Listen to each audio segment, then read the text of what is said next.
Isa sa mga numero unong supporter ng DDS, Kapitana Emerita Pecso. Palakpakan po.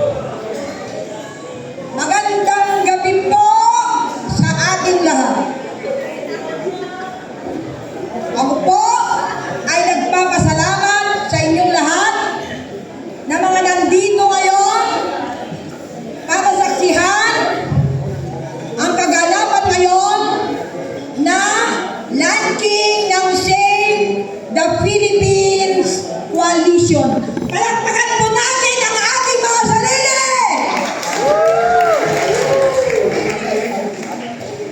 Today is a gift to each and every one of us. Bakit sinabi kong it's a gift? Because it's not an accident. There is a plan of God sa ating lahat. Kaya nandito tayo para i-represent ang ibang sektor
nakisama na rin ang Iglesia ni Cristo, ang GIL at KOGC. Kaya ang sabi ko, hindi na ako magmumura. Matanda na ako. Anytime, kukunin ako ni Lord. Pero, nagdadasal ako. Kasi, ang kalaban natin, anong kalaban natin? Bangag eh. Bangag ng presidente! Hindi naniniwala sa Diyos!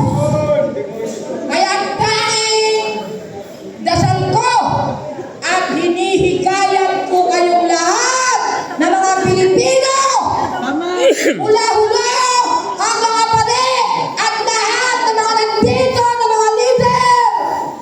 Hinihikayat ko kayo na pangunahan natin na humingi, magdasal sa ating Panginoon. Bakit? Ang kalaban natin ay adik. Ano ibig sabihin ng adik? Adik sa droga. Drugs. Ano pa? Adik sa pera. Inutil! Inutil! Puno ng korupsyon at kidnapper. Kaya tayo na mga nandito ngayon, nagpapasalamat ako sa inyong lahat. Nagpapasalamat ako sa mga nag-iisa sa ating laban dito sa Maisog at itong araw na ito ay itatayo ang Save the Philippines Coalition. Makakasama ba namin kayo? Dahil bibigyan ko kayo ng pag-asa. Ang Inday Sara Duterte, base sa Konsoy, kanyang pangalan ay number 8. Number 8 ang numero niya. Swerte yun. At hindi lang yan! Favorite number. Hindi lang yun! Eh. Siya ang number 8 na susunod na presidente. Mula nung nagkaroon ng EDSA Revolution noong 1987. Tama ba ko doon? Tama ako, di ba? Okay ba? Tama? Tama ko ron. Number 8 siya. At the same time, kanagdagan, huwag mo muna akong pagkapusin. Magmula nung inunsad ang pag-rally noong September 13 up to November 23. It's now 71 days. Ang ibig sabihin ng 71 days sa Punsoy, 7 plus 1 is 8. Oh, yun na naman ang numero. Okay ba yun? Kaya, tayong lahat,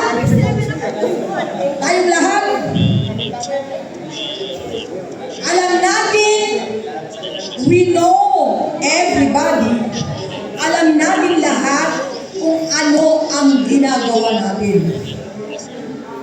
At naniniwala tayo, we believe what we are doing. At we love what we are doing. But